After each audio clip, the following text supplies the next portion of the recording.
Untuk saudara-saudara muslimku, masihkah engkau memuja-muja gurunda kalian ini? Masihkah engkau akan meninggi-ninggikan bahkan mengatakan Zuma adalah seorang yang cerdas? Simak video ini sampai selesai dan silahkan murtad. Shalom sahabat Kalimatullah dimanapun berada. Apa kabar sahabat Kalimatullah semua? Saya berharap sahabat semua ada dalam keadaan sehat dan selalu di dalam pertolongan Tuhan kita Yesus Kristus. Terus dukung perkembangan channel ini dengan cara like, komen, dan subscribe.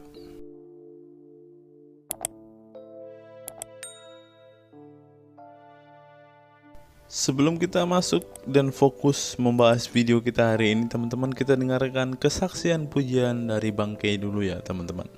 Ha dan zaradai sin start. Kasih itu lemah lembut, sabar sederhana. Oh alangkah indahnya, oh alangkah eloknya, bila saudara seiman hidup dalam. Oh, langsung banyak yang nyambung. Sampai sini paham nggak? Ngapain kau permasalahkan masalah kata Tuhan dengan Tuhan? Kalau memang kayak gitunya penjelasan kau, ngapain kau permasalahkan? Masalahnya kau nggak sadar kalau kalau Muhammad itu Tuhan atau Tuhanmu. Muhammad itu juga Tuhan atau Tuhanmu. Dia seperti yang pemahaman kita Tuhan, berarti dia bukan Tuhan. Ya, Masih ada di botolnya nggak sembuh-sembuh. Bukan yang pencipta alam semesta. Ya hanya orang biasa Nggak sembuh-sembuh. Dengarkan, MD. Bisa nggak sesuatu itu dibikin sebagai sang pencipta? Bisa nggak? Bisa nggak sesuatu dibikin sebagai sang pencipta? Bisa nggak? Nggak bisa. Nggak bisa. Terus ngapain kau repot-repot membikin sesuatu sebagai sang penciptamu? Kenapa kau repot-repot? Ya nggak ada di dalam Islam, nggak ada yang namanya ciptaan dan pencipta. Oke, sekarang kalau menuhankan Allah itu artinya apa? Menjadikan Allah sang pencipta gitu? Bukan. Ya bukan. Oke, saya setuju. Oke, menuhankan Allah itu artinya apa? Menghadirkan Allah itu sebagai Tuhan kita. Iya, sebagai Tuhan itu maksudnya apa? Enggak, sebagai Tuhan itu maksudnya sebagai apa? Dia memang sebagai Tuhan kita hadirkan. Ya sebagai apa? Bingung kau kan? Dengarkan. Itu sama seperti orang yang melahirkan kamu. Kamu nggak bisa membuat sesuatu sebagai sesuatu yang melahirkan kamu, nggak bisa. Karena yang melahirkan kamu itu mau nggak kamu bikin, mau kamu bikin, dia akan tetap menjadi sesuatu yang melahirkan kamu. Jadi kalau mentuhankan Allah adalah membuatnya sebagai sang pencipta, berarti kau seolah-olah tadinya dia belum sang pencipta. Tadinya belum pencipta, dia belum. Lalu setelah kamu angkat dia sang pencipta, jadilah dia pencipta. Kristen memang ciptaan itu Yesus dijadikan Tuhan dengan kematian Yesus di kayu salib. Oke, saya tanya sama kamu, dijadikan Tuhan itu maksudnya apa? Apa maksudnya dijadikan sebagai Tuhan? Maksudnya itu apa? Diposisikan dia sebagai Tuhan. Iya, maksudnya gimana? Diposisikan sebagai Tuhan itu maksudnya gimana? Dia itu bukan Tuhan, tapi dijadikan Tuhan itu ya. Aduh, pantaslah sampai hari ini kamu gak sadar-sadar menuhankan mayat Muhammad. Orang pengertian mentuhankan aja kau gak lulus-lulus. Nih, di dalam surat Al-Jatsiyah ayat yang ke-23 disebutkan tentang adanya orang-orang yang mentuhankan hawa nafsu, menjadikan hawa nafsunya sebagai Tuhannya. Saya tanya sama kamu, apa pengertiannya itu? Nah, dia jadikan hawa nafsunya itu sebagai Tuhannya. Artinya dia maksudnya diapain? Diapain hawa nafsunya itu? Mengabdikan dirinya kepada hawa nafsu. Oke, dengan cara bagaimana? Mengabdikannya dengan cara bagaimana? Ya totalitas dia abdikan dirinya kepada hawa nafsunya. Iya, dengan cara bagaimana? Dengan cara bagaimana? Dia penuhi semua kehendak hawa nafsu. Mantap. Artinya kau mentaati hawa nafsumu itu secara mutlak, betul? Nah, kau taati nggak Muhammad secara mutlak? Taati. Ya berarti kau mentuhankan Muhammad, Pea. Itulah caramu mentuhankan Muhammad. Kau buat dirimu hidup dalam satu keadaan mentaati Muhammad secara mutlak. Itu caramu Bedanya mentuhankan dengan Muhammad.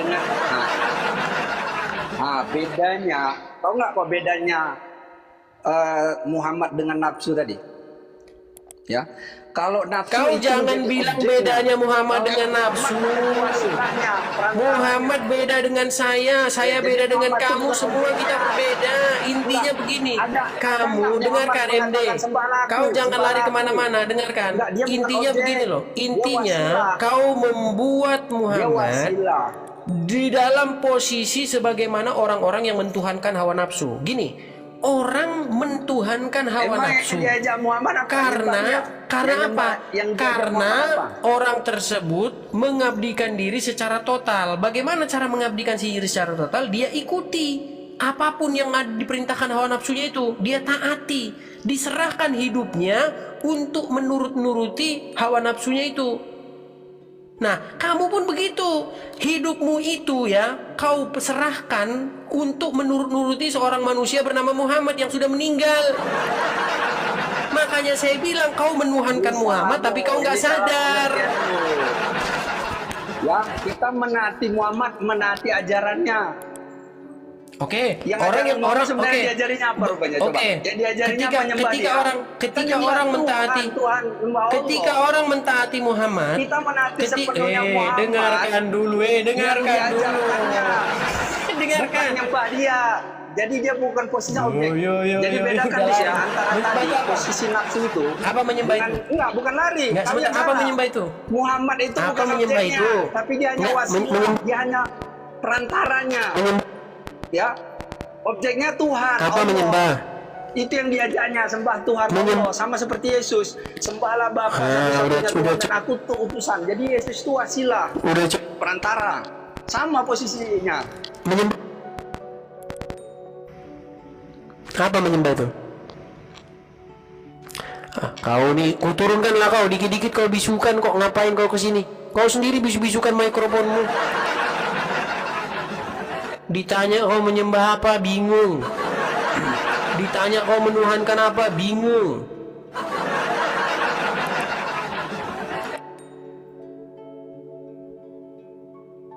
Iya, bingung-bingung terus.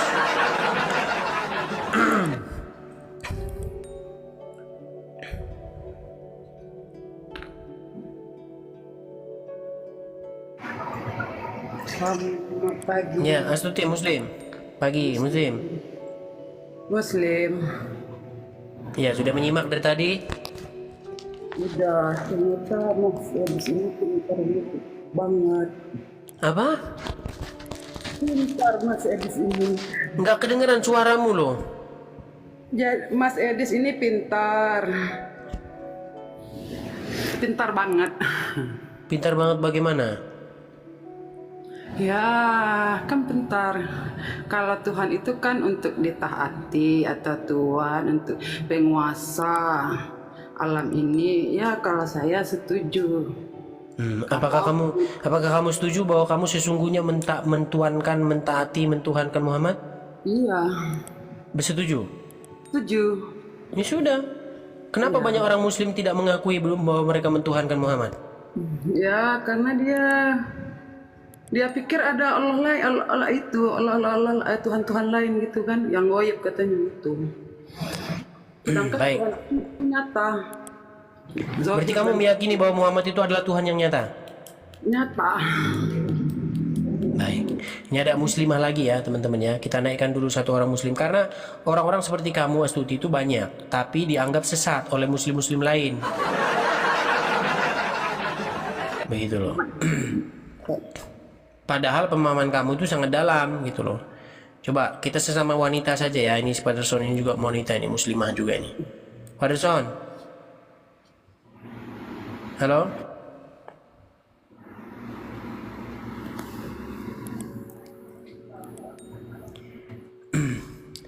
Berat ini sinyalnya nih. Pak Derson, coba benerin dulu sinyalmu ya. Teman-teman yang pada saya naikin sini itu banyak yang berputar-putar nih. Bang Win Muslim, Bang? Muslim. Oke, ini Astuti sudah mengakui dia muslimah menurut pengakuannya. Betul Bu Astuti? Betul. Dan kamu mengakui menuhankan Muhammad? Iya. Nah, silakan Bang Win. Menuhankan Muhammad? Tidak. Iya. Ini Astuti mengakui menuhankan Muhammad. Kenapa? Unsurnya gimana?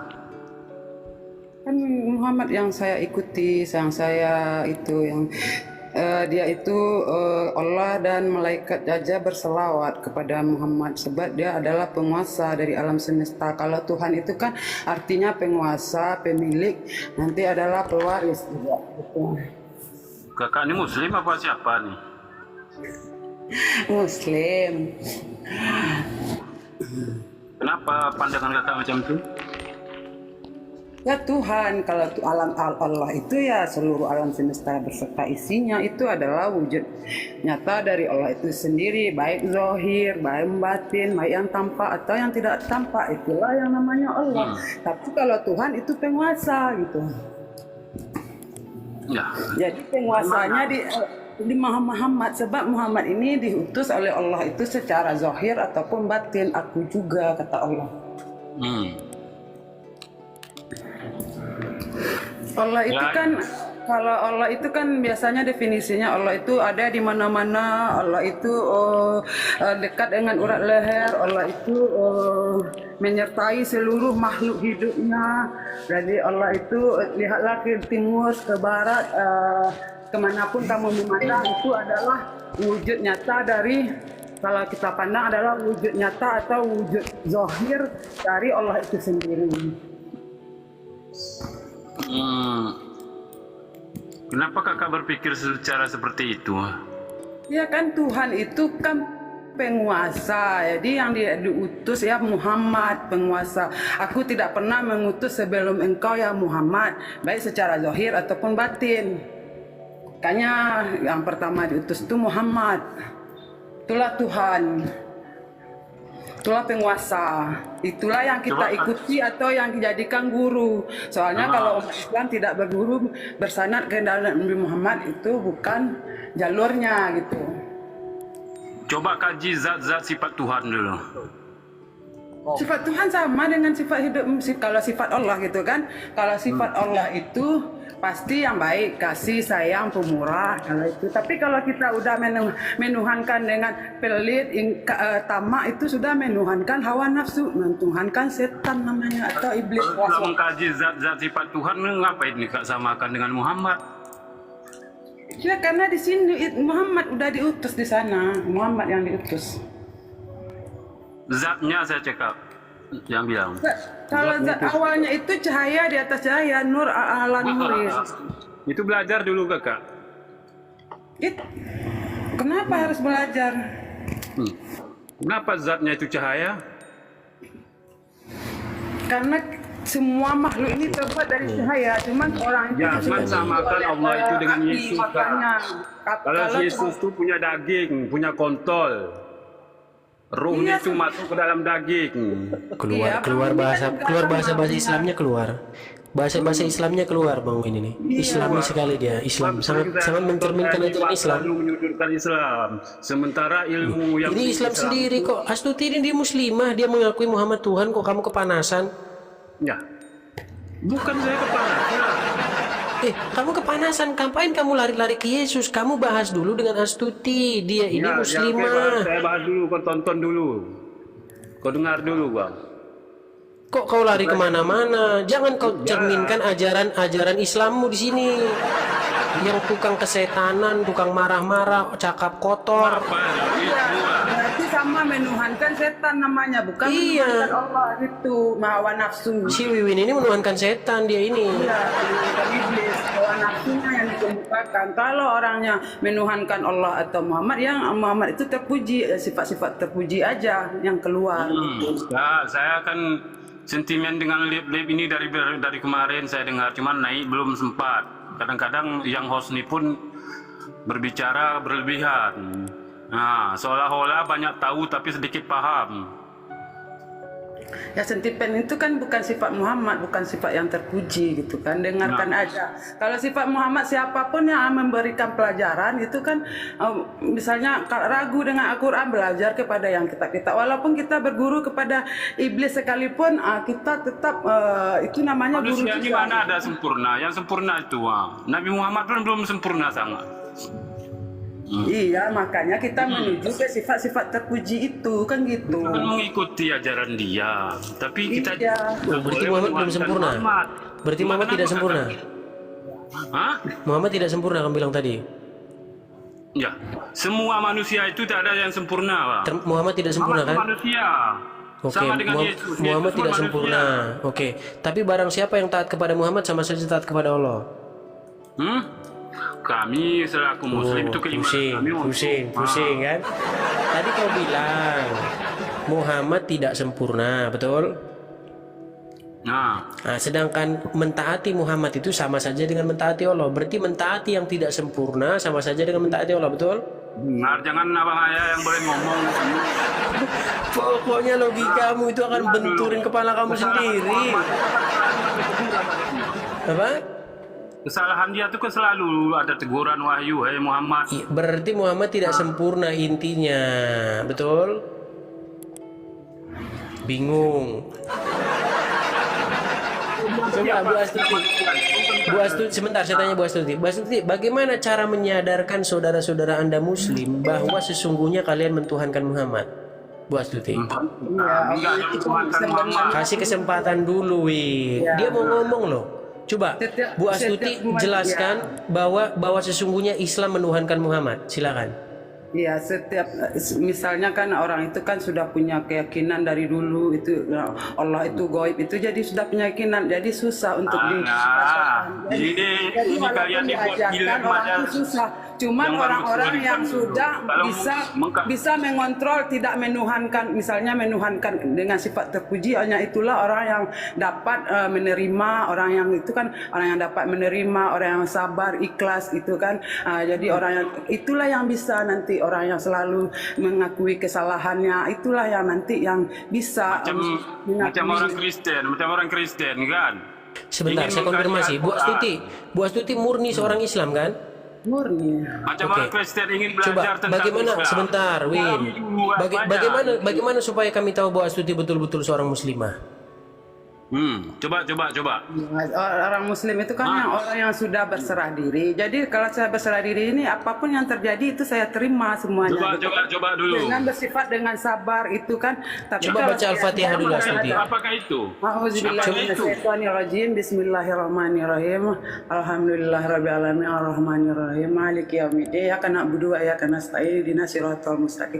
Siratal ladzina an'amta 'alaihim ghairil maghdubi 'alaihim waladdallin. Amin. Kan gitu. Tuh muslim kan? Kau masih mau bilang dia bukan muslim lagi, Win? Itu muslimah itu sudah mengakui dia bahwa Muhammad itu Tuhannya, sudah mengakui dia mentuhankan Muhammad. Kau masalahnya kau yang terlalu dungu, Win, tidak sadar-sadar bahwa kau menuhankan Muhammad gitu loh.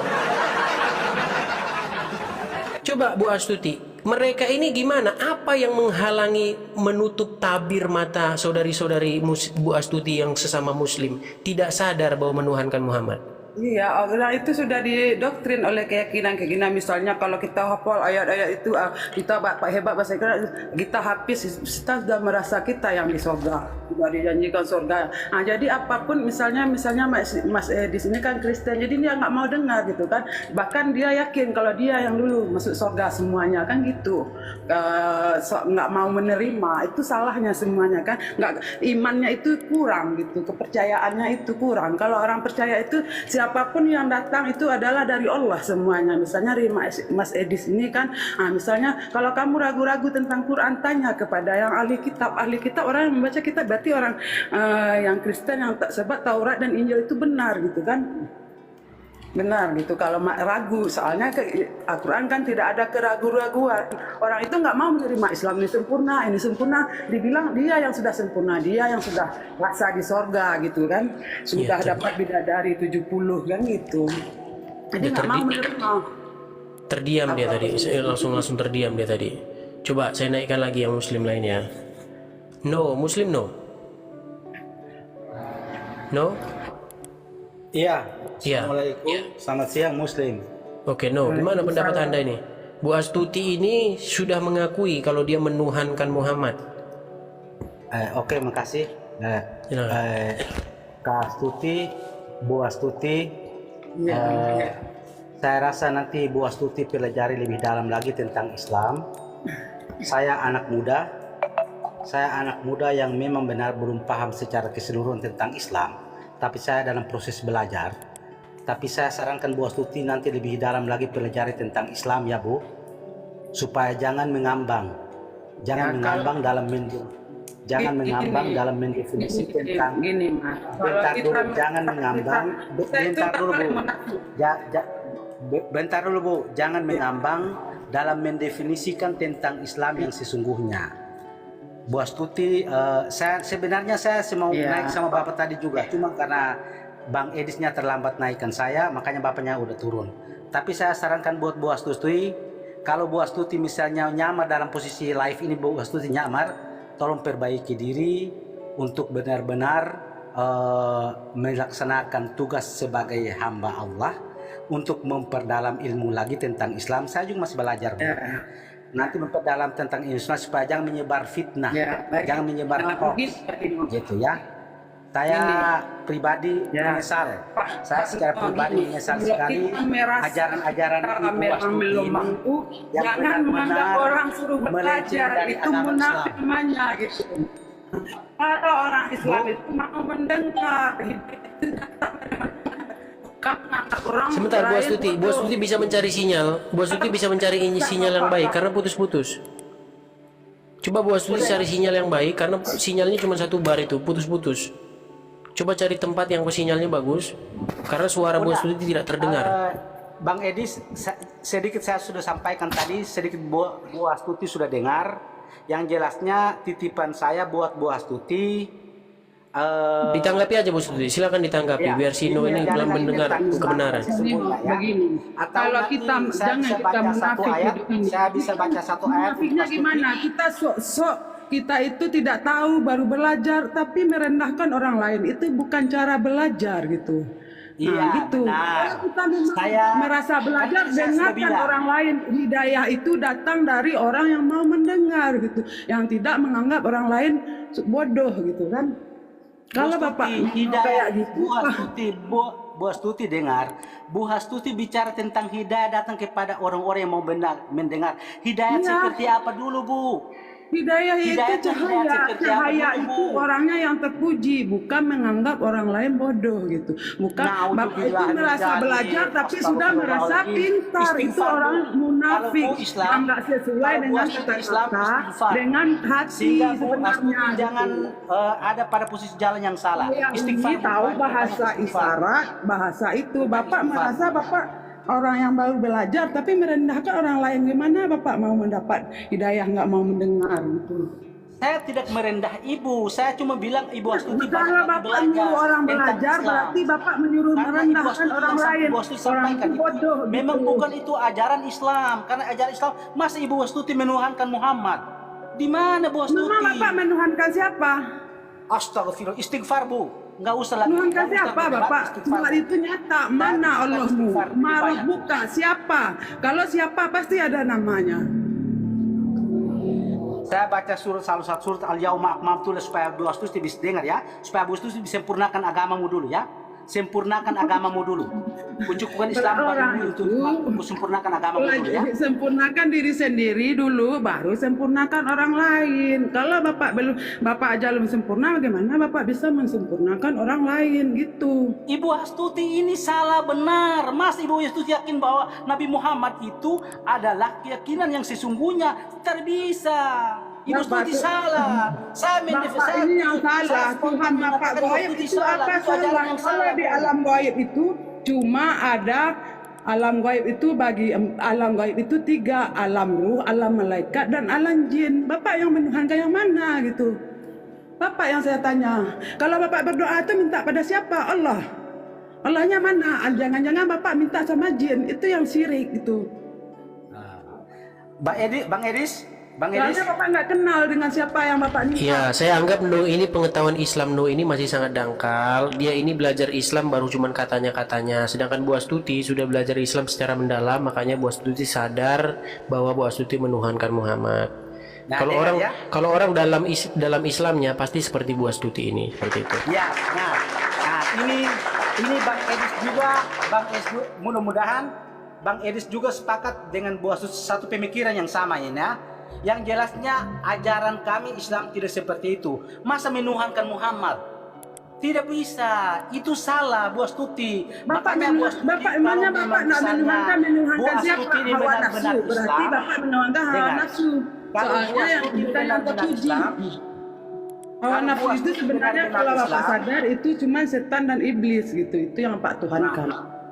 Nah, auzubillah. Saya rasa Bu Astuti ini bukan Islam. Saya yakin benar sekali. Saya yakin benar sekali, bukan Islam. Saya yakin sekali, Bu Astuti bukan Islam. Soalnya masuk surga itu Pak sendiri-sendiri. Jadi Bapak itu, saya Mungkin kalau Bu Astuti berkenan on cam supaya mereka yakin bagaimana? Saya lagi nggak itu di rumah lagi nggak pakai jilbab. Nggak usah. Mbak Edis nggak usah on cam. Loh, kamu bilang nggak percaya kok. Seolah-olah kamu nggak. Bu Astuti ini muslimah, jelas dia muslimah, sudah pakai jilbab, hafal Al-Fatihah.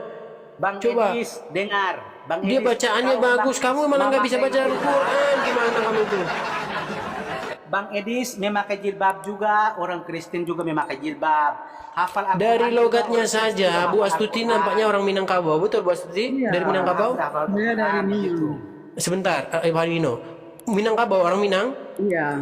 Nah, biasanya kalau orang Awa ini, orang Minang biasa setahu saya itu muslimah. Betul? Semuanya 98% Muslim. Oh, Muslim, Bu Astuti ini Muslim, logatnya juga kelihatan kok. Kawai banyak Kristennya itu kan dengan kesamaan barat. Kok kamu kesetanan seperti itu? Iya. Bukan. Mari kita Dari simak ngomongnya aja, apa yang itu sudah nampak diungkapkan. benar. Saya nampak sekali Bu Astuti ini, saya nampak sekali orang ini nyamar. Nyamar. Nyamar gimana ini orang?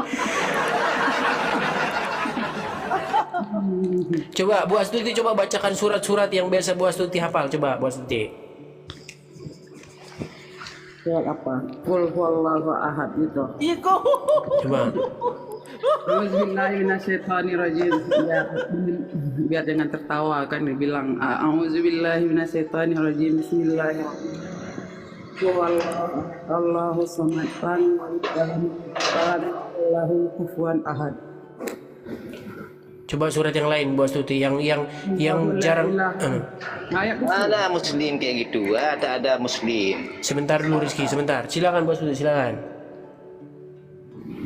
Apalagi kul a'udzu birabbin nas malikin nas ilahin nas min syarri wasiqan nas allazi waswisu fi sudurin minal jinnati wan nas. Apalagi? Coba tata cara sholat Bu Astuti, tata cara sholat. Sholat itu kan harus wudhu dulu. Sudah telah wudhu, niat. Doa niat bagaimana doa niat? Usalli fardu subuhi ra'ataini ada lillahi ta'ala. Itu takbiratul ikram, baca Al-Fatihah, baca Al-Kabirah walhamdulillah Allahumma ba'id boleh juga. Sudah itu Al-Fatihah, setelah itu ayat pendek, ruku, itidal, sujud, kemudian duduk di antara dua sujud, kemudian sujud lagi, kemudian kalau 2 rakaat berdiri lagi kan gitu. Ini udah sah, ini Muslim ini. Gitu loh. Kenapa gini setiap hari Bu Astuti banyak kok muslim setiap hari yang seperti Bu Astuti ini banyak sadar menuhankan Muhammad, mengakui Muhammad sebagai Tuhannya, ya kan? Tapi banyak sekali orang-orang seperti Rizky dan No ini yang kejang-kejang merasa nggak terima gitu loh. Coba Abang Adi tanya, coba suruh ngucap dulu. Kamu tanya aja, langsung orangnya di situ kok. Kan orangnya di situ. Habis itu artinya kayak mana? Baru Muslim. Kan ada nanti aku bersaksi ya kan. Nah coba. Asyhadu an la ilaha illallah wa asyhadu anna Muhammadar Rasulullah. Yang lengkap lagi. Tapi Bu Astuti mengakui bahwa Muhammad adalah Tuhan ya? Coba bersaksi, aku bersaksi dulu artinya apa Kak? Coba. Jangan menuhankan Nabi Muhammad, coba. Ada Tuhan selain Allah. Kalau Tuhan itu pasti Allah gitu kan, tapi tidak semua makhluk ini, manusia ini menyadari kalau dia itu Allah gitu kan. Kalau Tuhan itu pasti sudah sadar dia itu Allah. Anna. Di situ aja sudah saya bersaksi, saya ada Tuhan selain Allah. Saya bersaksi Nabi Muhammad utusan Allah, kan kayak gitu. Kenapa dibalik-balik? Kita melihat. Bodoh kakak nih, bukan muslim kakak nih. Sama kalau kakak muslim, sama anak kakak saja kakak tanya kamu siapa menuhankan Nabi Muhammad apa Tuhan? Mesti dia cakap Tuhan. Enggak dia agak cakap apa Nabi Muhammad Tuhan. Siapa Tuhannya? Allah lah, bukan Nabi Muhammad. Siapa Allahnya? Allah itu siapa? Soalnya Allah. Allah ini alam semesta beserta isinya. Yang mana? Ini bukan muslim. Dalam semesta ini adalah wujud nyata dari Allah itu sendiri. Ini Kristen nih, ataupun boleh juga karena ini orang Kristen baru masuk Islam, boleh juga ya kan? Karena dia sudah salah paham, dia pergi guru kadang gurunya sudah salah ya kan? Ya kayak gini, mungkin juga. Kalau dia dari dasar Muslim nggak kayak gini, anak kecil pun tahu yang mana Nabi, yang mana Tuhan, dia tahu mah. Sampai pemahamannya bukan orang lain gitu. Itulah kalau Islam seperti tahu dan merasa. Bukan kayak gitu kak. Kalau kakak ada anak, kalau kakak Muslim, kalau kakak Muslim, coba kakak tanya sama anak kamu. Terus di akhirat makanya mah bahagia dunia, bahagia akhirat. Sekarang Bukan, coba tanya. Habis itu kita jadikan soal. Itu Anda iming-iming surga besok, Anda percaya juga gitu kan kalau Islam. Dapat bidadari itu percaya, tapi Anda nggak sadar itu berawal dari dunia ini. Gitu. Bukan, ini kan bukan kayak gitu kak. Ini saya ngomong tadi kakak karena berani kali kakak menuhankan Nabi Muhammad. Mana Tuhan Anda? Coba kakak, mana di mana kita mana tuh kak? Coba kakak tunjukkan pada saya mau tengok. Ada nggak Nabi Muhammad dia ngomong dalam Al-Quran ataupun Alkitab saya Tuhan ada? Enggak, saya. Tapi kalau Allah ada. Ada kalau kak. Nabi Muhammad itu cuma membawa syariat. Dia nggak pernah mengaku dia Tuhan. Kenapa juga dituhankan? Soalnya Tuhan itu artinya sang penguasa yang harus diikuti sebagai guru, yang diikuti. Bukan yang saya dengar tadi kakak menuhankan Nabi Muhammad, itulah yang salah kakak. Soalnya saya ikut dia, makanya saya menuhankan dia. Siapa ikut? Saya ikut. Sebentar, suara apa yang berisik itu? Mengikuti Nabi Muhammad. Yang berisik itu suara apa sih? Ini kakak ini mau musyrik nih dia nih. Sudah kakak. Biarin dah. Oh, suaranya si Anu tadi. Ya, silakan lanjut. Banyak loh muslim-muslim yang meyakini bahwa Muhammad itu adalah Allah. Muhammad Anu, kenapa kamu nggak sadar-sadar coba? Ngapain Nabi Muhammad nggak nyuruh kita nyembah dia? Kita nggak nyembah, mengikuti. Menyembah itu Allah yang menyembah Allah. Yang dasar kita yang Tuhan kan? Ya, maka ikuti, bukan disembah-sembah. Ikuti. Ya sudah diikuti kan itu. Ya, dituhankan gitu. Bukan dituhankan. Kalau yang sujud itu kita maksudnya gitu, yang sujud itu kita yang rohani, jasad kita yang menyembah yang kita ini gitu. Menyembah hati. Coba Hanjo Muslim? Muslim Bang Edes. Hanjo menuhankan Muhammad?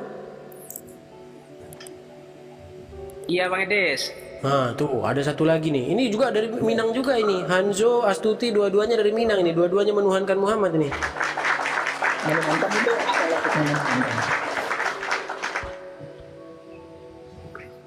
apa Menuhankan itu artinya menuruti, mentaati apapun yang dikatakan dia kepada kita. Kita buat dia itu sebagai satu otoritas dalam hidup kita. Itu arti menuhankan.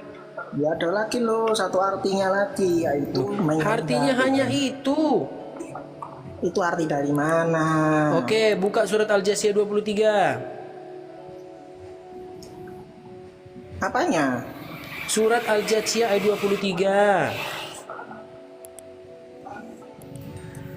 Surat Al-Jasiyah ayat 23. Surat Al Surat kedua 45 kalau nggak tahu. Orang kamu aja Quran aja nggak pernah kamu baca. Pantesan kamu nggak sadar-sadar menuhankan Muhammad. Kenapa ini? Sebentar, nanti saya bisukan dulu. Ada telepon masuk. Coba Muhammad Miftahul. Nah, Kenapa? Muhammad Miftahul apa di situ menurut Al-Jasiyah 23 itu apa menuhankan? Maka pernahkah kamu melihat orang yang menjadikan hawa nafsumu sebagai Tuhannya? Nah, orang menjadikan hawa nafsunya sebagai Tuhannya. Coba, berarti menuhankan hawa nafsu kan? Iya, menuhankan Nah, itu. ngapain itu? Menuhankan itu ngapain di situ? Menuhankan itu juga menyembah untuk nafsunya sendiri. Mengapain menyembah hawa nafsunya itu gimana caranya? Sholat kepada hawa nafsunya gitu? Semua kehendak nafsu. Menuruti kehendak nafsunya sendiri. Kau menuruti semua kehendak Muhammad nggak? Ya menuruti. Ya berarti kau menuhankan Muhammad. Gimana sih kau tuh? Ya yang tak begitu konsepnya. Udah. Mending kau belajar. Bagusan kau ambil Quran, kau belajar supaya kau berilmu ya. Nanti kalau kau sudah sadar, iya ternyata saya ini menuhankan Muhammad, itu kan udah jelas. Sudah Gimana gimana sih kau tuh? Aku tanya, Yesus itu 100% Tuhan, 100% manusia bukan? Orang kamu aja menuhankan aja nggak lulus-lulus kok mau cari kemana-mana. Tanya sama umat Kristen, ngapain Anda tanya iman saya? Orang kamu aja Quran nggak pernah kau pegang, surat Al-Jasiyah di mana kau nggak tahu. Baru ketemu ayat menuhankan hawa nafsu kau kaget. Gimana? Coba menuhankan itu apa menurut kamu? Menuhankan itu istilahnya terpaut. Terpaut. Berarti Ya, dia menuruti yang kepadanya terpaku itu, betul? Menuruti juga melakukan menyembah. Menyembah itu gimana? Ya menyembah itu yang menyembah gimana? Iya, tanya? gimana menyembah itu gimana? Ya menyembah, Sujud gitu. taat. Nah, taat. Tadi kau bilang menyembah atau menyembah atau taat? Doang, bukan taat. Menjalankan perintahnya. Menjalankan perintahnya. Enggak gini, apa aja kriteria sehingga disebut menuhankan? Ya biar saya tulis yuk, biar kau nggak kemana-mana. Biar saya tulis semua yuk. Apa aja sehingga disebut menuhankan yuk? Saya tulis nih. Ya, Sebentar. Sebentar. dan tunduk. Saya tulis satu-satu. Sebentar, apa? Nomor satu apa? Patuh. Kedua, Tunduk. ya tunduk itu ya patuh. Terus, Lalu menyerahkan diri. maksudnya menyerahkan diri itu gimana? Ya menyerahkan diri kehendaknya. Ya patuh juga itu namanya. Gimana sih? Menyerahkan diri itu maksudnya gimana? Submission itu bahasa Inggrisnya. Submission itu artinya kamu takluk, patuh kamu. Kamu nggak bisa ngapa-ngapain selain nurut sama dia. Buat apa-apa terus dengan dia. Gimana? Ya tidak bisa buat apa-apa tanpanya gitu loh. Tidak bisa berbuat apa-apa tanpanya. Maksudnya gimana? Ya, istilahnya tidak bisa berbuat apa-apa, jangan tunduk gitu. Oke, berarti patuh juga itu namanya. Ya patuh. Patuh. Terus yang kedua apa? Yang kedua itu apa ya? Berserah diri. Berserah diri. Berarti kalau orang mentuhankan hawa nafsu artinya berserah diri kepada hawa nafsunya gitu. Ya, berserah diri. Dia tunduk. Dia Berserah tidak diri bisa. kepada hawa nafsunya itu ngapain? Ya dia tidak bisa melawan hawa nafsunya. Tidak bisa melawan hawa nafsunya. Oke, sama aja patuh ya. Tidak bisa melawan. Tidak bisa melawan. Terus apa lagi yang ketiga? Apa dua aja? Terus dia berserah. Berserah itu gimana? Ya berserah itu istilahnya menganggap bahwasanya dia itu adalah yang paling berkuasa daripada kita. Dia itu yang menganggap dia itu yang berkuasa daripada kita. Maksudnya kalau orang dikuasai hawa nafsunya gitu. Ya dikuasai nafsunya. Oke, dikuasai. Tiga ini ya. 3 kriteria ini kalau dilakukan terhadap sesuatu berarti menuhankan, betul? Ya. Oke, baik. Saya tanya sama kamu patuh nggak kepada Muhammad? Halo? Ya, patuh. Jangan langsung pura-pura bego. Patuh. Oke, 1. Peristiwa ke-1 centang biru ya. Nomor 1 terpenuhi. Nomor 2, kamu bisa nggak melawan Muhammad? Melawan? Kamu boleh nggak ngelawan Muhammad? Tadi katanya sesuatu yang tidak boleh kamu bantah, kamu lawan. Kamu boleh nggak melawan atau membantah Muhammad? Nggak boleh. Nggak boleh. Berarti kepenuhi juga. Centang biru lagi.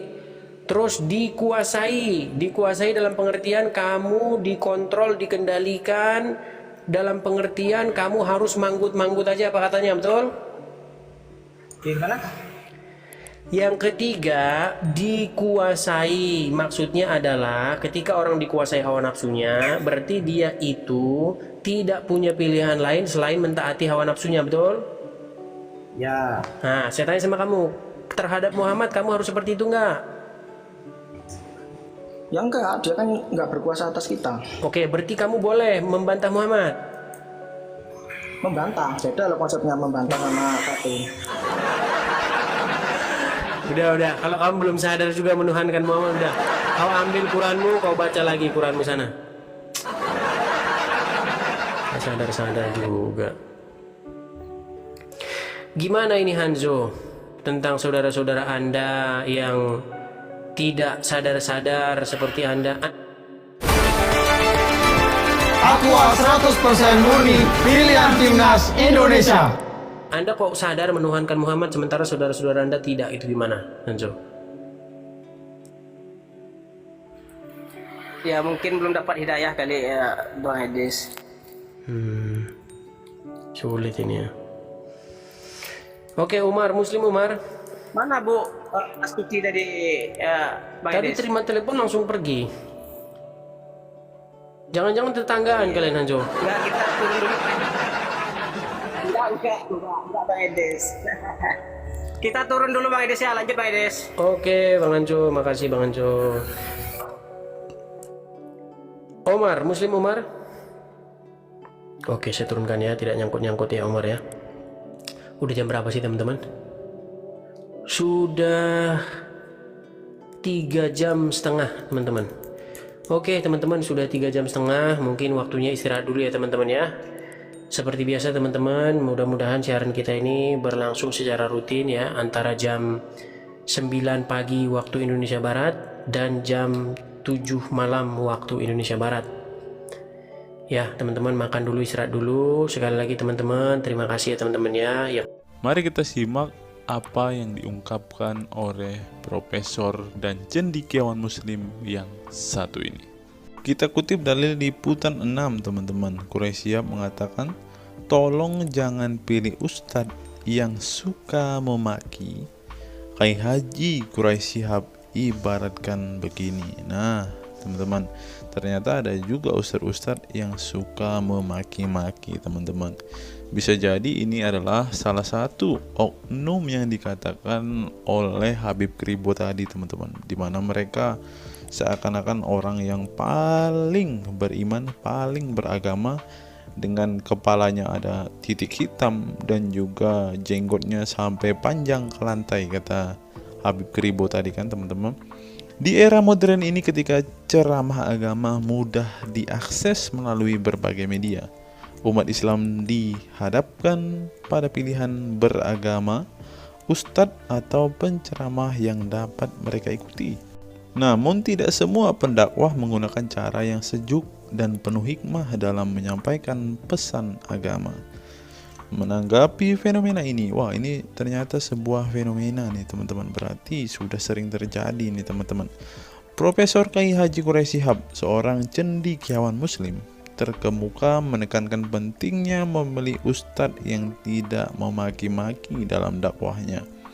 Quraisy Shihab mengingatkan bahwa dakwah adalah ajakan kepada kebaikan yang harus disampaikan dengan cara yang baik pula. Ia menekankan pentingnya mencontoh akhlak Nabi Muhammad SAW yang selalu lemah lembut dalam menyampaikan ajaran Islam. Mengutip sabda Nabi Muhammad, barang siapa yang beriman kepada Allah dan dan hari akhir, hendaklah ia berkata baik atau diam. Ayahanda presenter Najwa Shihab menegaskan bahwa ini adalah pedoman penting bagi para pendakwah. Kata-kata yang baik dan penuh hikmah lebih efektif dalam menyentuh hati dan menggerakkan orang untuk berubah ke arah yang lebih baik. Dalam dakwah, seringkali ditemukan penceramah yang menggunakan kata-kata yang keras dengan alasan untuk menegur atau mengingatkan umat. Namun, Profesor Quraisy Shihab mengingatkan bahwa cara ini justru bisa menimbulkan antipati dan menjauhkan orang dari ajaran agama Islam yang seharusnya penuh kasih sayang dan rahmat.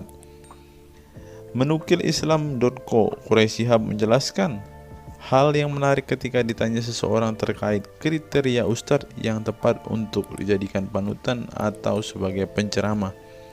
Mantan rektor lain sekarang UIN, Syarif Hidayatullah Jakarta, ini menjelaskan dengan penuh kasih ibarat seorang bapak menasihati anaknya. Pilihlah ustadz yang menganut paham moderat. Anda tidak akan mendengar makian, tutur mantan Menteri Agama ke-16 masa Presiden Soeharto ini. Quraisy menjelaskan bahwa ustadz yang wasatiyah akan terbuka untuk dikritik dan tidak fanatik dengan satu pandangan dan menilai pandangan yang orang lain salah. Quraisy menjelaskan bahwa ustadz wasatiyah akan terbuka untuk dikritik dan tidak fanatik dengan satu pandangan dan menilai pandangan orang lain salah. Ustadz yang wasatiyah memahami bahwa jalan menuju agama itu besar dan memiliki jalan-jalan kecil untuk menuju jalan besar itu. Karena dalam rincian ajaran agama yang Tuhan tanyakan adalah hasilnya, misalnya 5 tambah 5, 10, tapi bisa juga 7 tambah 3, lanjutnya. Salah satu ciri ustadz yang wasatiyah menurutnya adalah berpengetahuan luas. Ustadz yang berpengetahuan luas akan mampu menilai dan menghargai suatu pendapat, sedangkan ustadz yang sempit pengetahuannya akan mudah menyalahkan. Semakin luas pengetahuan seseorang, semakin besar toleransinya. Semakin sempit, semakin bodoh tandasnya. Nah, teman-teman muslim, silahkan kalian mau milih ustadz yang modelnya seperti ini. Karena ustadz yang berilmu itu seperti yang dikatakan oleh Bapak Quraisy Shihab ini, bahwa mereka pasti adalah orang yang sangat toleransi. Tetapi jika ustadzmu kamu dapati tidak bisa bertoleransi atau orang yang intoleran, maka mereka bisa dikatakan ustadz yang BODOH, kata Quraisy Shihab. Nah, pertanyaannya adalah, apakah Zuma termasuk standar ustadz yang baik atau ustadz yang toleran? Mari.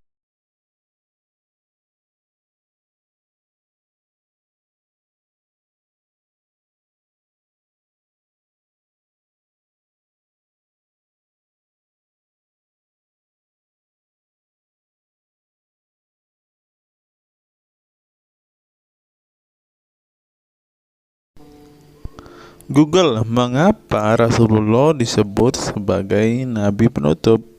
Apa alasannya?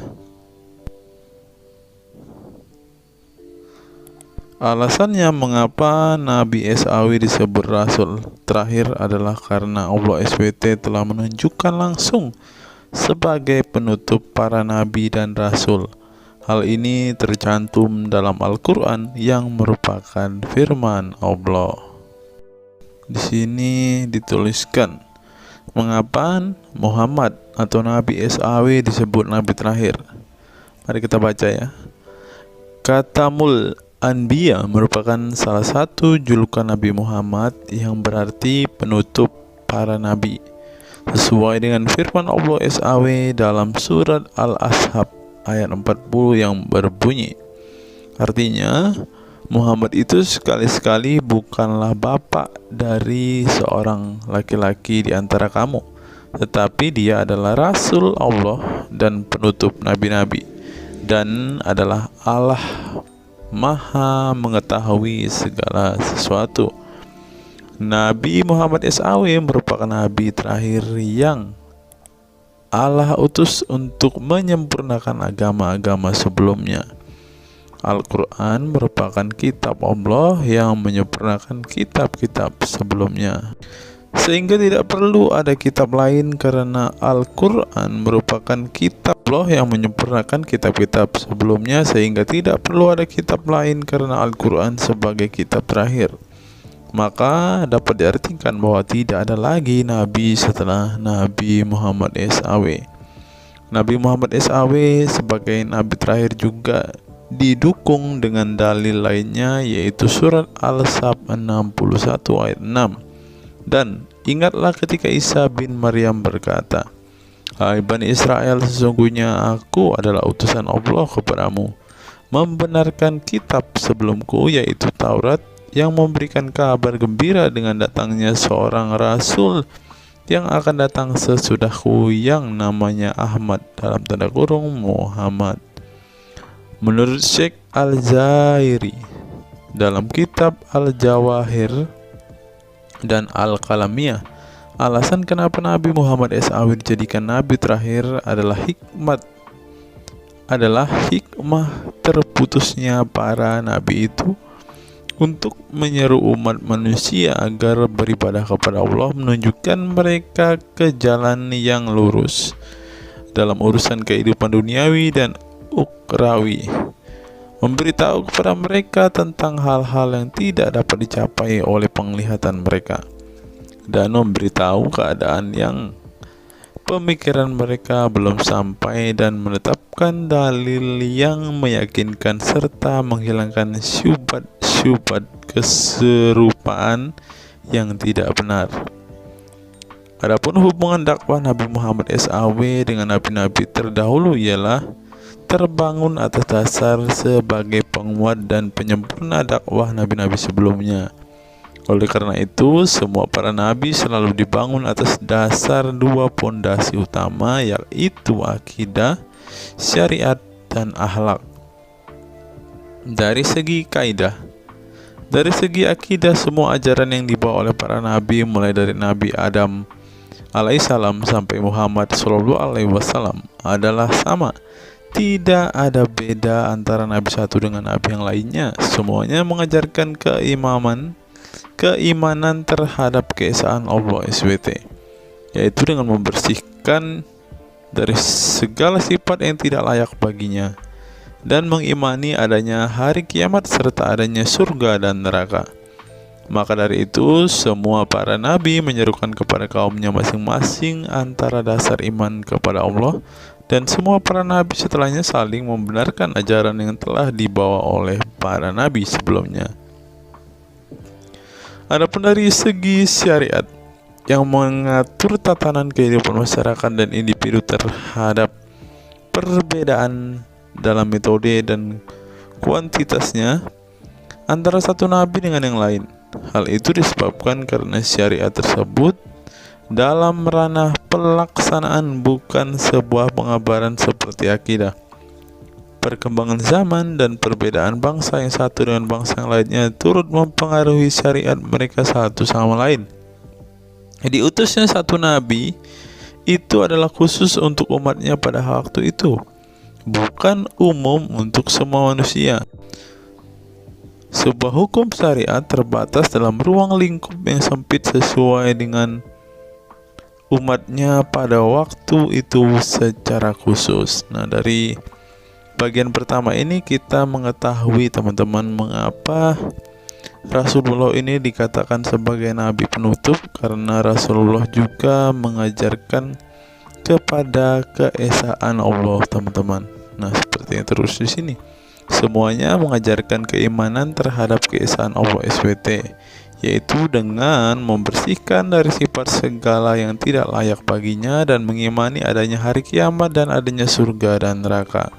Salah satu alasan mengapa Rasulullah disebut sebagai nabi penutup adalah ini, teman-teman. Mari kita lihat fakta berikutnya. Menurut kumparan, teman-teman, alasan mengapa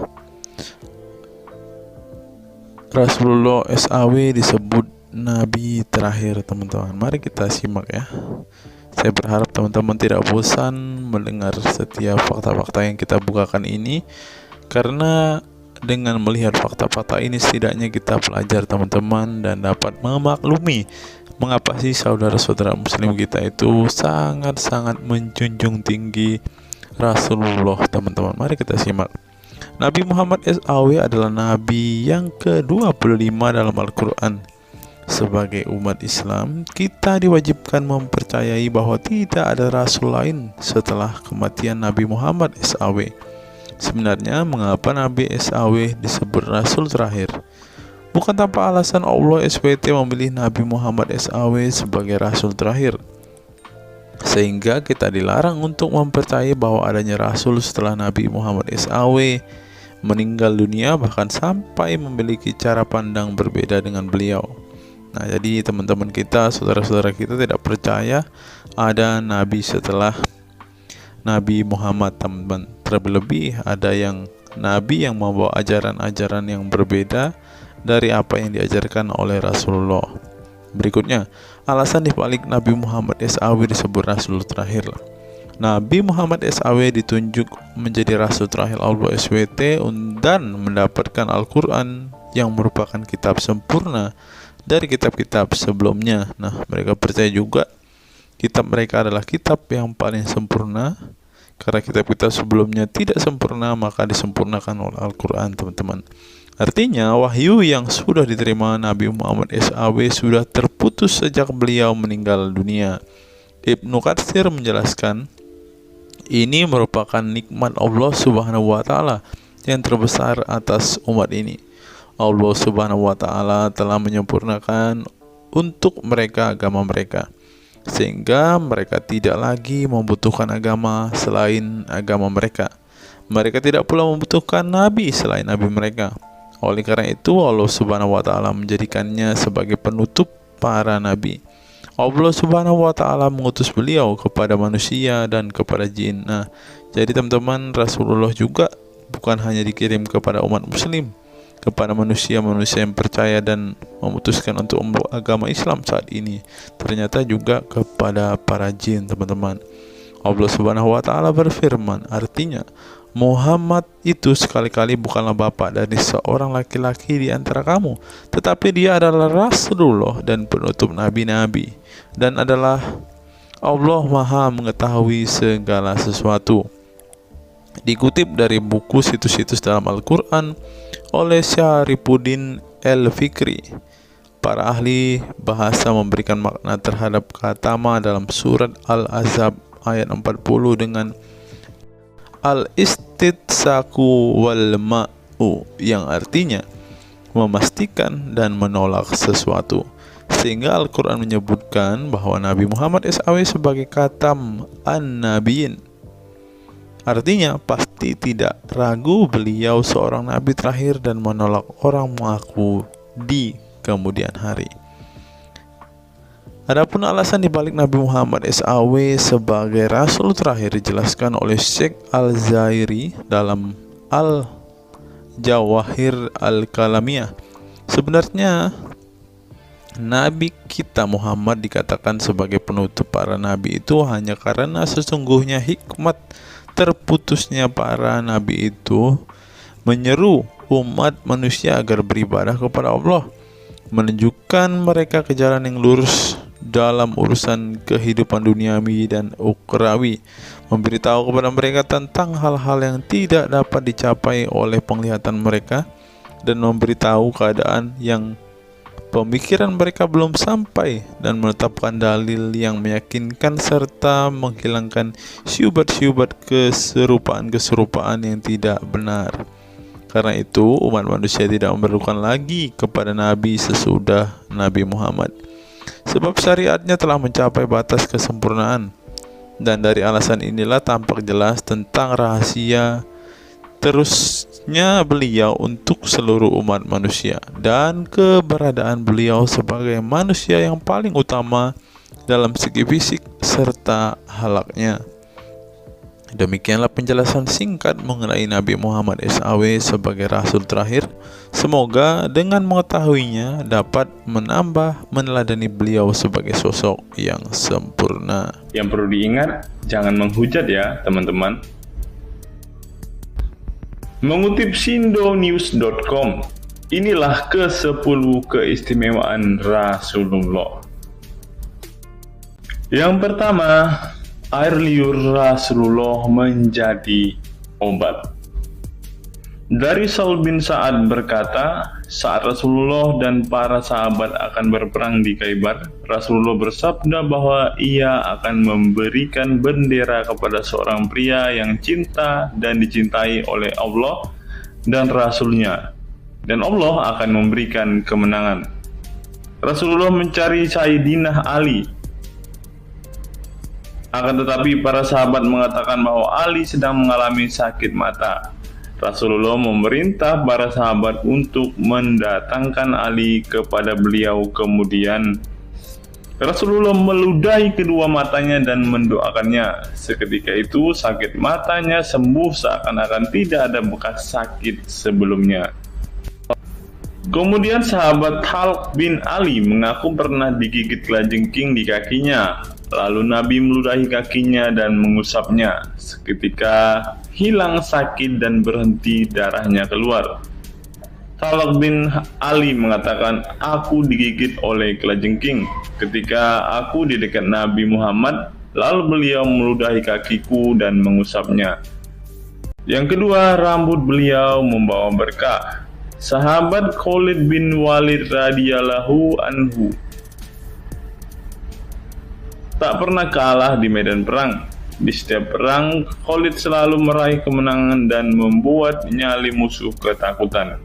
Ternyata penyebabnya tak lepas dari keberkahan rambut Nabi Muhammad yang selalu dia bawa ketika perang. Rambut beliau juga dijadikan sebagai obat bagi orang sakit. Yang ketiga, keringat Nabi Muhammad menjadi minyak wangi. Anas bin Malik menceritakan keberkahan keringat Nabi Muhammad sebagai minyak wangi. Beliau mengatakan, Nabi masuk ke rumah kami dan beliau qailullah, tidur siang di tempat kami. Ketika tidur itu Nabi berkeringat, kemudian ibuku datang membawa botol dan keringat Nabi Muhammad ditampung ke dalam botol itu. Kemudian ketika Nabi bangun dari tidurnya, beliau bertanya kepada ibuku, wahai Ummu Sulaim, apa yang sedang engkau perbuat? Ummu Sulaim mengatakan, ini keringatmu wahai Rasulullah, aku jadikan minyak wangi dan ini adalah minyak wangi yang paling wangi. Yang keempat, tidak memiliki bayangan. Asyadid Muhammad bin Alawi Al-Maliki dalam kitabnya Mafahim Yazid Antus Hahaha menyebut di antara kekhususan Nabi Muhammad adalah tidak memiliki bayangan. Karena memang beliau adalah cahaya dan cahaya tidak pernah memiliki bayangan. Nabi tidak memiliki bayangan meskipun ada sinar matahari. Ini didukung oleh doa Nabi yang meminta kepada Allah untuk dijadikan sebagai cahaya. Hal ini disebutkan oleh Imam Muslim dalam hadis yang menjelaskan tentang bacaan Nabi dalam doa sujudnya. Ya Allah, jadikanlah di dalam hatiku cahaya, di pendengaranku cahaya, dalam penglihatanku cahaya, di sebelah kananku cahaya, di sebelah kiriku juga cahaya, di depanku cahaya, dan di belakangku cahaya, serta di atasku cahaya, juga di bawahku cahaya, dan jadikanlah untukku cahaya. Dalam riwayat lain juga disebutkan, jadikanlah aku cahaya. Yang kelima, tidak pernah menguap. Dalam kitab Al-Qashais Al-Kubra, Imam Asyuyuti menyebutkan riwayat Nabi Muhammad yang sepanjang hayat tidak pernah menguap. Ditakris oleh Imam Al-Bukhari dalam kitabnya Al-Tariq dan juga Ibnu Abi Saibah dalam Musannafnya, dan dari Isa Ibnu Sa'ad dari Yazid bin Al-Asham Beliau berkata bahwa Nabi Muhammad tidak pernah menguap sama sekali. Yang keenam, hati beliau tidak pernah tidur. Keistimewaan lainnya adalah kedua mata beliau tertidur, namun tidak demikian dengan hati beliau. Suatu waktu Nabi Muhammad pernah ditanya oleh istrinya Sayyidah Aisyah tentang tidurnya selepas sholat witir. "Wahai Rasulullah, apakah engkau tidur setelah sholat witir?" Beliau menjawab, "Betul Aisyah, sesungguhnya mataku tertidur dan tetapi hatiku tidak pernah tidur." Ini sejalan dengan apa yang disebutkan beliau bahwa para nabi tidaklah tidur kecuali hanya mata mereka saja yang terpejam. Hati mereka tidak pernah tidur dari berzikir kepada Allah Ta'ala. Dan begitu juga para nabi tidur hanya matanya saja, sedangkan hatinya tidak pernah tidur. Yang ketujuh, jubah beliau sembuhkan orang sakit. Asma bintu Abu Bakar radhiyallahu anhu bertaburuk dengan jubah Nabi. Dari Abdullah bin Kaisan berkata, "Diperlihatkan kepadaku sebuah jubah tayalisah dari Kisra dan kerahnya berbahan dibaj. Juga kedua sisinya dijahit dengan dibaj." Asma berkata kepada budaknya, "Wahai Abdullah, jubah ini dahulu ada pada Aisyah hingga ia wafat. Setelah Aisyah wafat, aku pun mengambilnya. Dulu Rasulullah sering memakai jubah ini. Kami pun biasa mencuci jubah ini dengan air untuk menyembuhkan orang yang sakit."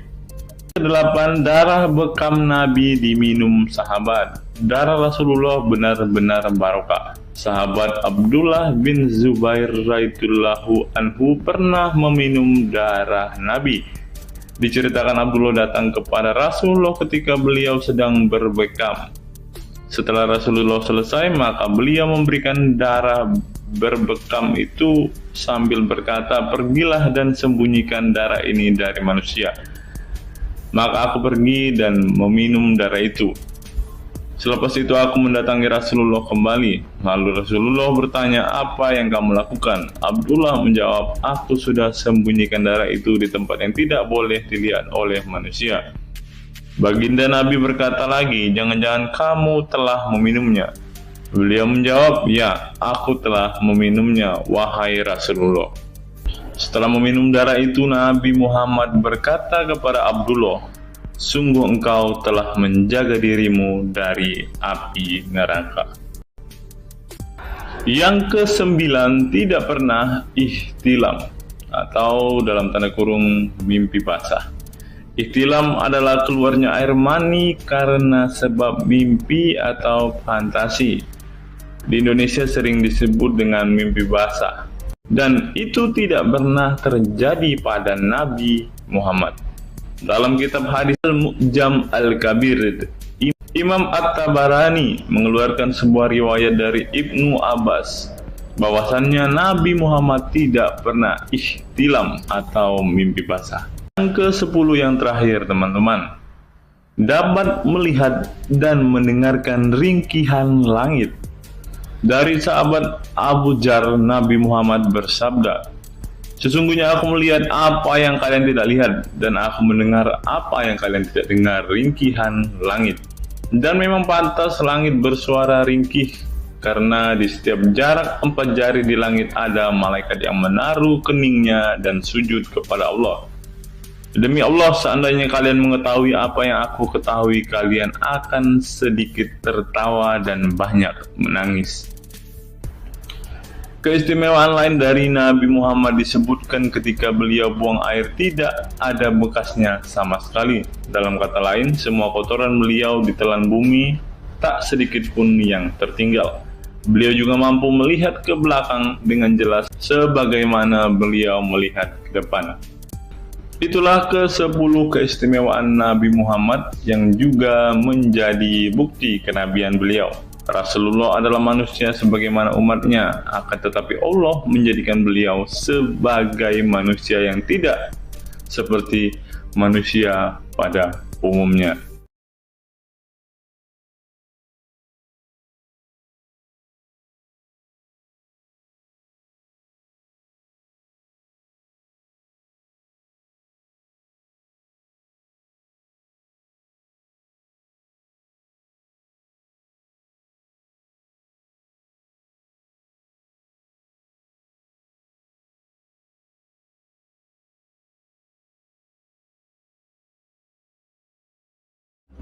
Hari ini kita akan menyimak sebuah kisah yang saya kutip dari sebuah artikel yang akan menggemparkan kita semua. Karena kisah ini berisi sebuah cerita tentang para sahabat Nabi Muhammad yang katanya masuk surga. Bagaimana mungkin para sahabat ini bisa masuk surga? Sedangkan junjungan mereka sendiri pun tidak mempunyai kepastian surga. Seperti yang diungkap Bapak Quraisy Shihab berikut ini. Tidak benar, saya ulangi, tidak benar bahwa Nabi Muhammad sudah dapat jaminan surga. Mendengar apa yang dikatakan Bapak Quraisy Shihab tadi, jelaslah bahwa Rasulullah pun tidak pasti masuk surga. Bagaimana mungkin para sahabat masuk surga jika sang junjungan sendiri tidak punya kepastian surga? Memang sedikit aneh sih teman-teman. Nabi tidak pasti masuk surga, tapi para sahabat masuk surga.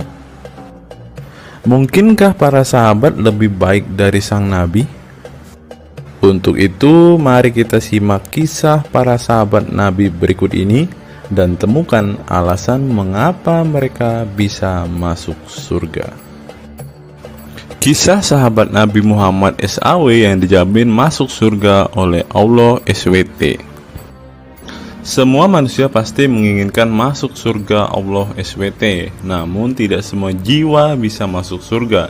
Ada banyak tantangan dan perjalanan yang sangat panjang yang harus dihadapi umat Islam hingga mendapat kesempatan Allah SWT untuk masuk surga.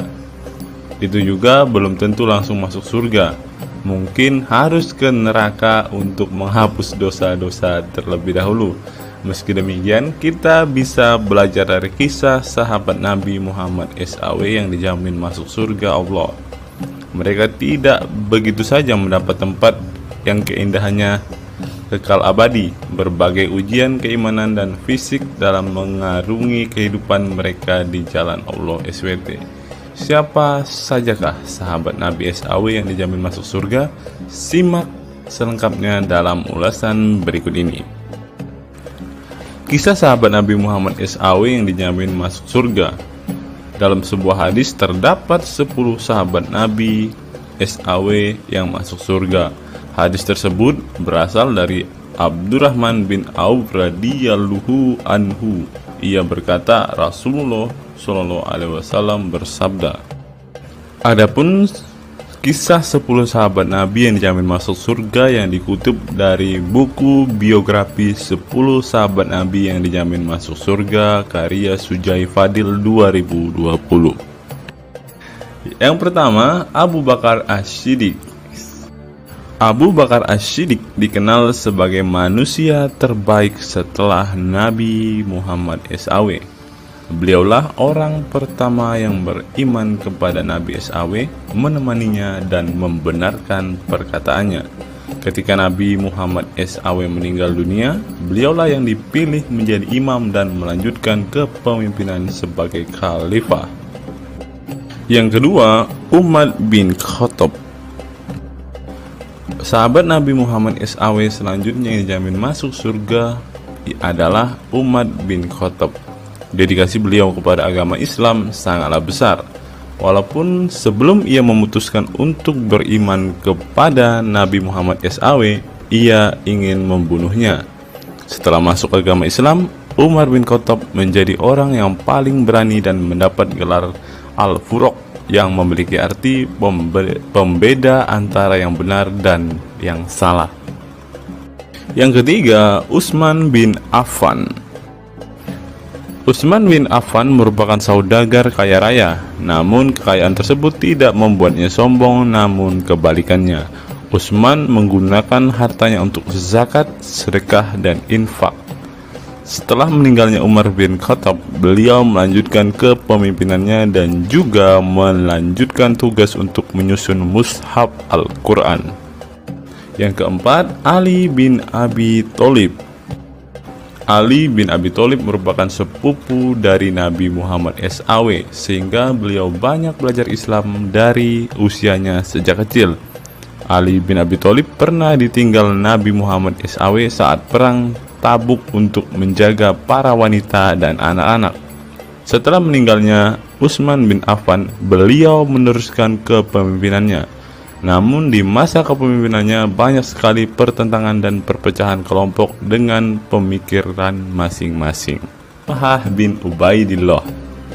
Meski tak seterkenal para khulafaur rasyidin, namun beliau merupakan sosok perlindung bagi Nabi Muhammad dalam perang Uhud dengan menangkis anak panah dengan tangannya hingga kehilangan jari-jarinya.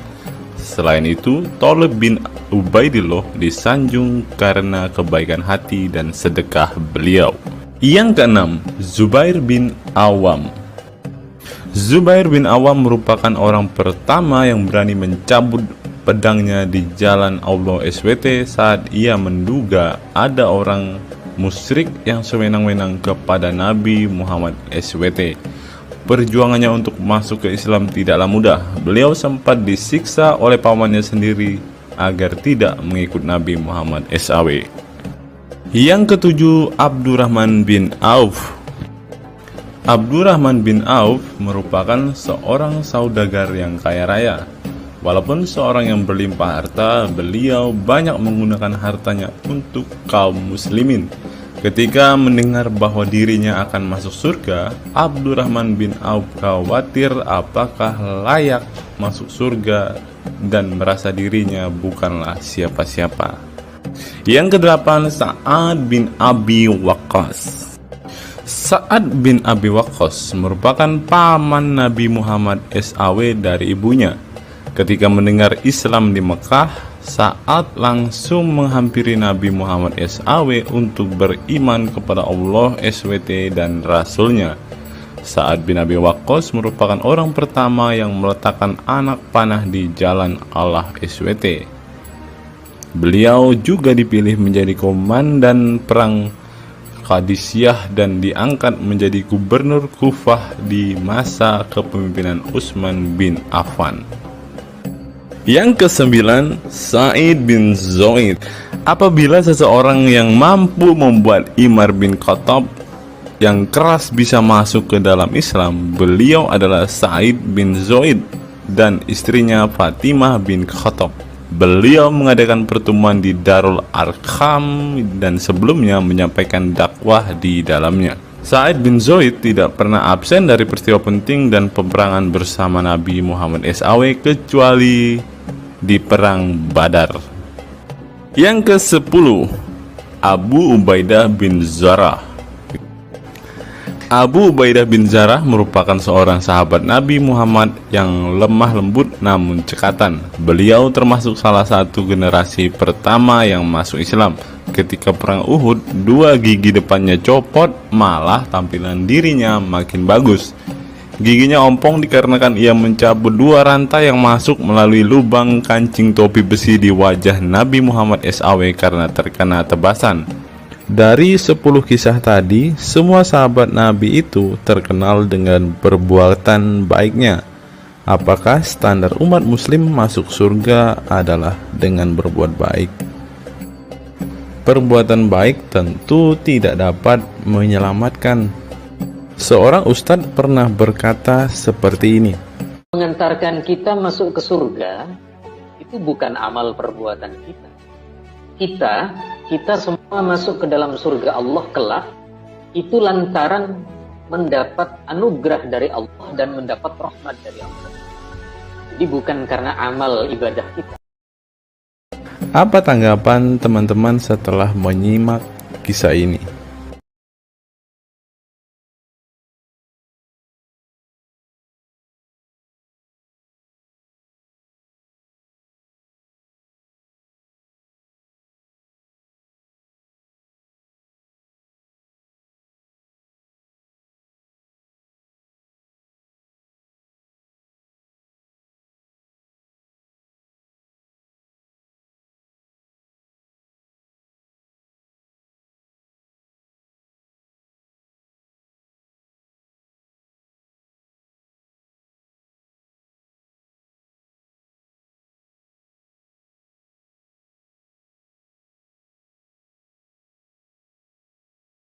Saya teringat dengan satu perkataan seorang ustadz, teman-teman. Ustadz ini mengatakan bahwa memang benar saudara-saudara muslim kita itu hanya suka membaca Al-Quran, suka berbahasa Arab, tetapi pada kenyataannya mereka ini, teman-teman, ternyata adalah orang-orang yang tidak paham sama sekali dengan apa yang mereka baca, teman-teman. Dan akhirnya Ustadz ini mengatakan bahwa saudara-saudara muslim kita ini seperti keledai, teman-teman. Mari kita dengarkan apa yang disampaikan Ustadz ini. Kita bangga menghafal Al-Quran tapi tidak memahami Al-Quran. Senang mengulang berbahasa Arab tapi tidak mengerti bahasa Arab. Suka membaca Al-Quran tapi tidak memahami maknanya. Akhirnya apa? Menjadi keledai di Indonesia. Tidak sampai di situ saja, teman-teman. Menurut NU Online, seperti yang disampaikan oleh Gus Baha, ingin umat Islam banyak baca Al-Quran meski tak paham maknanya. Teman-teman bisa baca sendiri ya judul artikel ini. Artikel ini mengatakan seorang Gus ingin umatnya itu semua umatnya dia ingin bahwa mereka harus mau dan rajin membaca Al-Quran, teman-teman. Walaupun ya pada kenyataannya apa yang mereka baca mereka tidak ketahui. Apa yang mereka baca mereka tidak tahu maknanya, teman-teman. Mari kita dengarkan dan lihat apa isi dari artikel yang diransir oleh NU Online ini, teman-teman. Jakarta, NU Online. Rais Syuriah Pengurus Besar Nahdlatul Ulama PBNU Kiai Haji Ahmad Bahaudin Nur Salim yang biasa dikenal dengan Gus Baha mengingatkan umat muslim atau umat Islam untuk memperbanyak membaca Al-Quran meski tidak memahami maknanya. Waduh, gak bahaya kah ini? Ustadznya mengatakan harus baca saja Al-Quran walaupun tidak paham. Wah, bisa-bisa umat Islam jadi keledai se-Indonesia nih, seperti yang dikatakan Ustadz yang barusan tadi. Karena semuanya disuruh baca, disuruh hafal, tidak peduli tahu atau tidak arti dan maknanya. Aduh, gimana ini, teman-teman? Sebagai kitab suci, Al-Quran harus lebih dekat dengan umat Islam.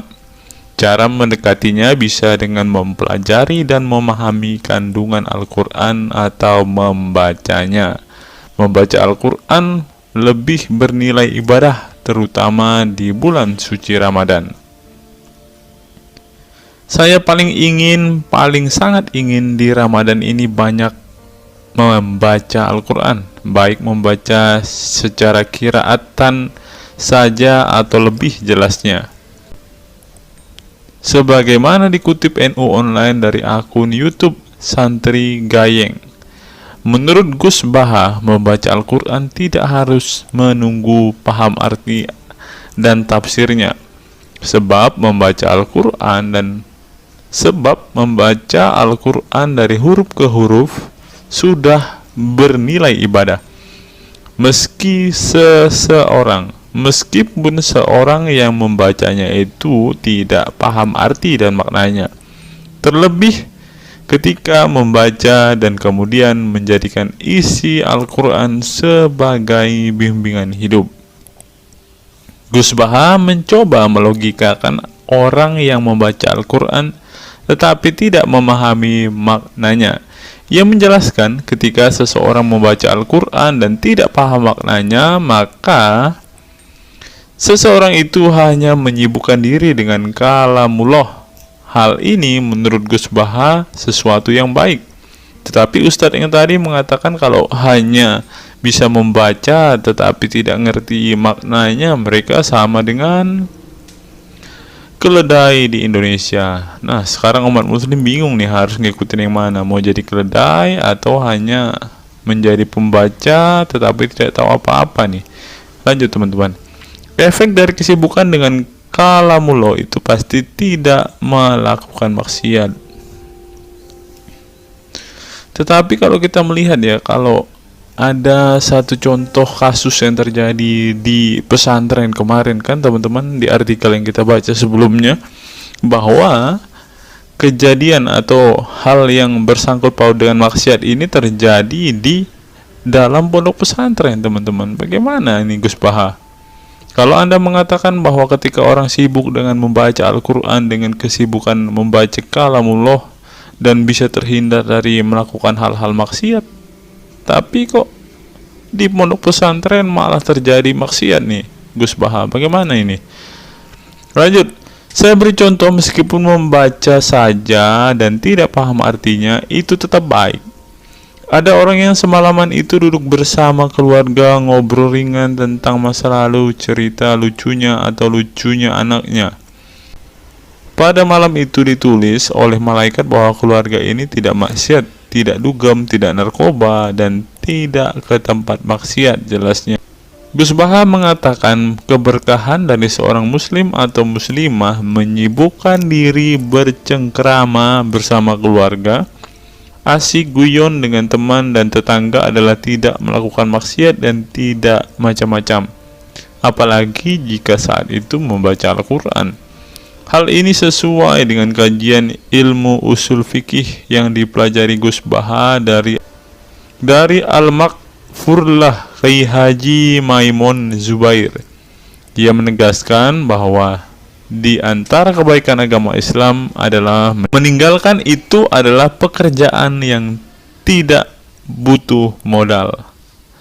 Gus Baha menjelaskan, apabila seseorang ingin mendapat pahala sholat, maka harus sholat. Kalau ingin mendapat pahala haji, maka harus haji. Namun ada kebaikan yang tidak perlu modal, yaitu meninggalkan kemungkaran. Caranya cukup meninggalkan hal-hal yang dilarang Allah. Cara meninggalkan kemungkaran bisa dengan bercengkrama dengan keluarga, baca Al-Quran, bercanda dengan teman, dan hal positif lainnya. Sehingga kalau ada orang yang tanya, kenapa baca Al-Quran meskipun tidak paham itu dapat pahala? Satu, karena itu kalamullah. Kedua, sebagai kebaikan itu adalah meninggalkan kemaksiatan. Meninggalkan itu bisa dilakukan dengan hal-hal mudah. Ini pentingnya ngaji. Saya ngaji usul fikih dengan Kiai Haji Maimun, abahnya Gus Yasin, katanya. Gus Baha mengaku sejak kecil ia sudah terbiasa membaca dan mempelajari Al-Quran, bahkan hingga saat ini. Kebiasaan Gus Baha mempelajari Al-Quran yang berlangsung puluhan tahun ini membuatnya memiliki kecintaan yang mendalam dengan kitab suci yang diturunkan kepada Nabi Muhammad itu. Ia juga membaca banyak literatur klasik maupun modern untuk memahami Al-Quran. Kemudian melakukan diskusi dengan banyak pakar Al-Quran dari berbagai daerah dan negara tentang berbagai tema. Tetapi syukur-syukur bacanya Al-Quran itu paham. Artinya paham sesuai dengan kapasitas masing-masing. Saya mulai kecil hingga sekarang masih ngaji Al-Quran, masih belajar, juga masih terus mencari ilmu. Ucap pengasuh pondok pesantren Tahfidzul Quran LP3 IA Rembang, Jawa Tengah itu. Nah teman-teman, setelah mendengarkan apa yang dikatakan Ustadz Munzir Situmorang dan juga Gus Baha ini, taulah kita sekarang mengapa ketika ada debater Islam yang berdebat dengan saudara-saudara apologet Kristen kita, mereka tidak paham sama sekali dengan Quran mereka, dengan hadis mereka, karena ya seperti ini teman-teman. Membaca Al-Quran, menghafal Al-Quran itu adalah sebuah ibadah bagi kepercayaan mereka teman-teman. Walaupun mereka tidak paham apa yang mereka baca, walaupun mereka tidak mengerti sama sekali apa yang mereka baca teman-teman, yang penting dibaca saja, itu adalah sebuah amal baik.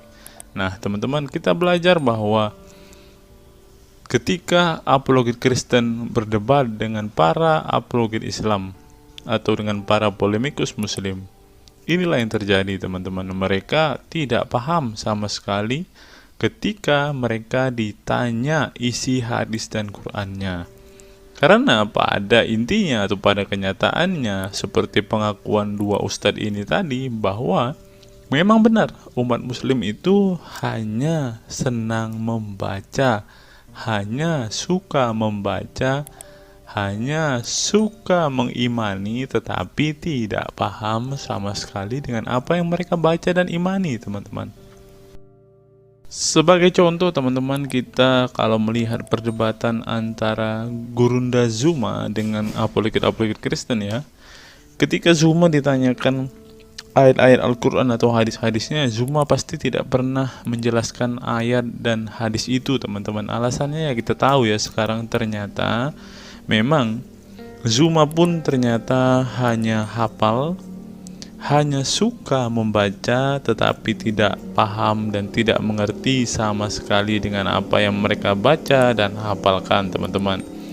Ya, jadi kita bisa ambil kesimpulan bahwa orang-orang model seperti ini sama seperti keledai di Indonesia, seperti yang diungkapkan oleh Ustadz Munzir Situmorang tadi, teman-teman.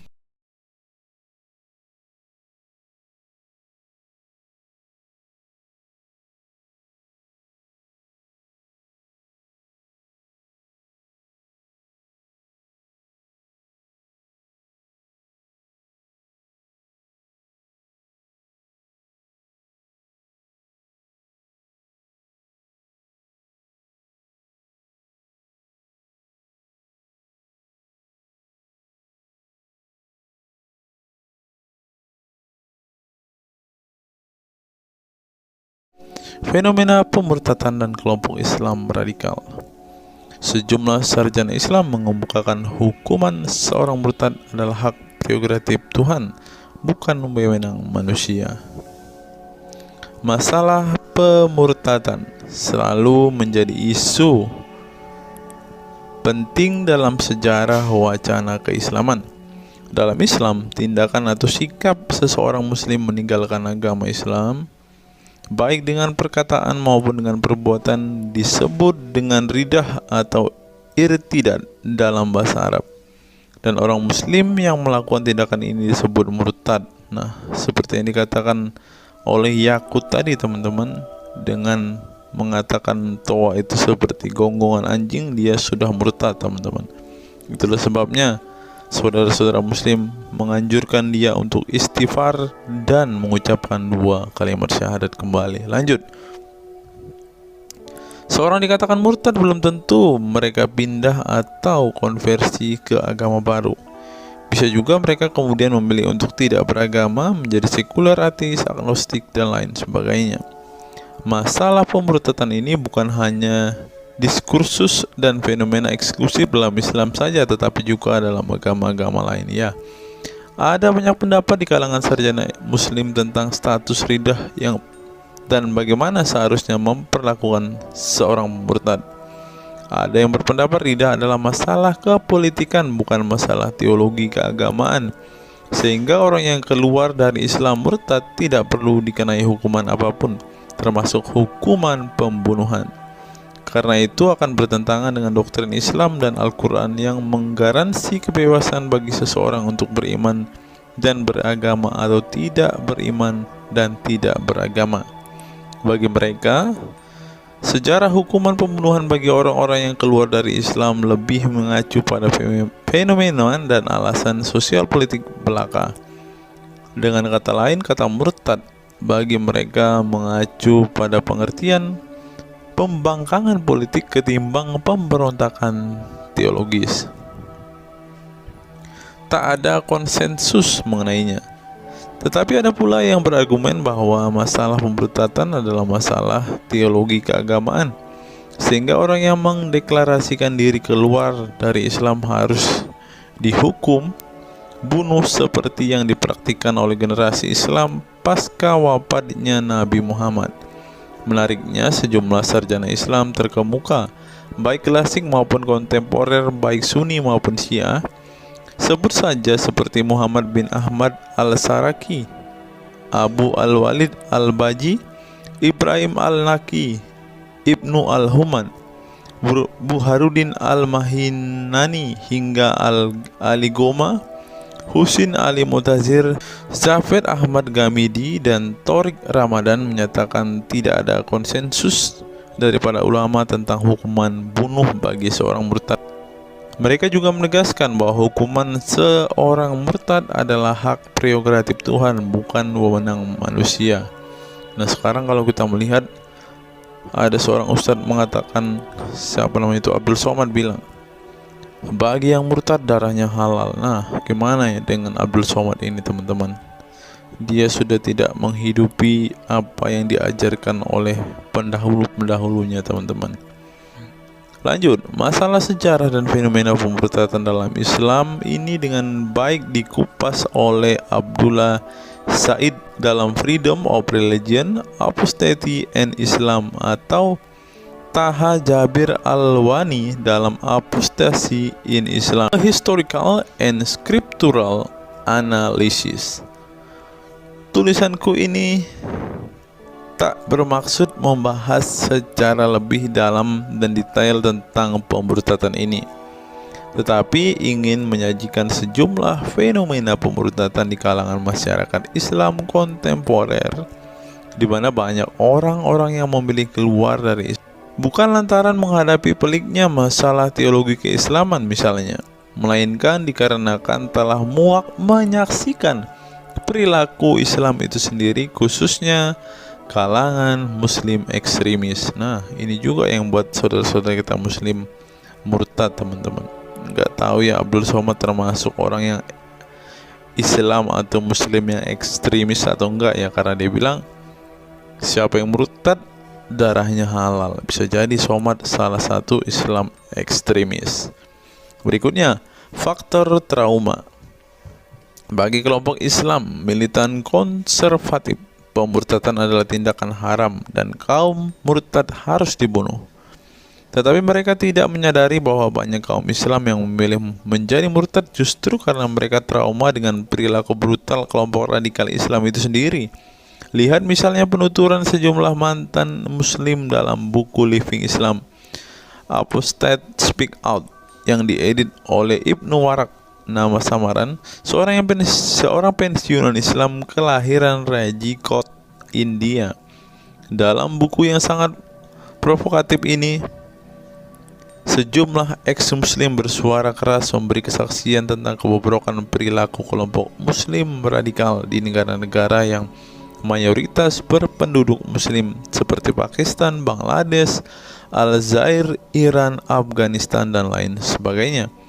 Para penulis buku ini sebelumnya merupakan para sarjana aktivis muslim yang taat saleh sampai akhirnya mereka menyaksikan momen-momen mengerikan dalam hidup mereka hingga akhirnya mereka menyatakan goodbye pada Islam. Lihat teman-teman, mereka ini adalah saksi keekstriman Islam, teman-teman.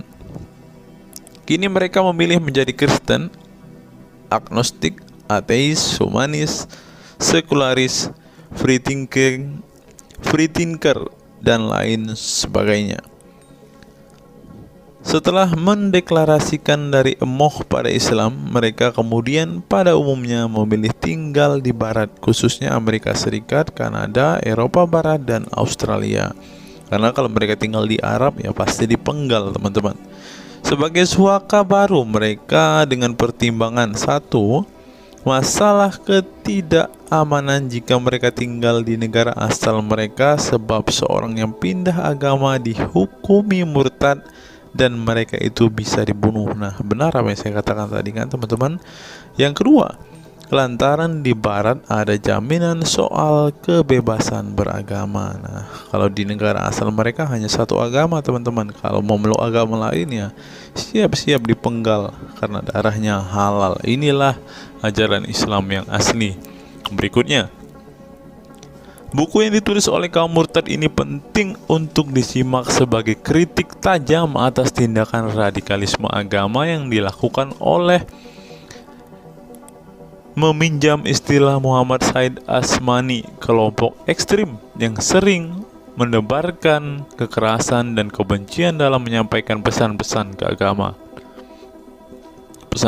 keagamaan tanpa disadari bahwa perilaku sadis dan barbar mereka telah menyebabkan sebagian umat Islam frustasi dan kehilangan kepercayaan terhadap agama mereka, kemudian memilih hengkang dari Islam.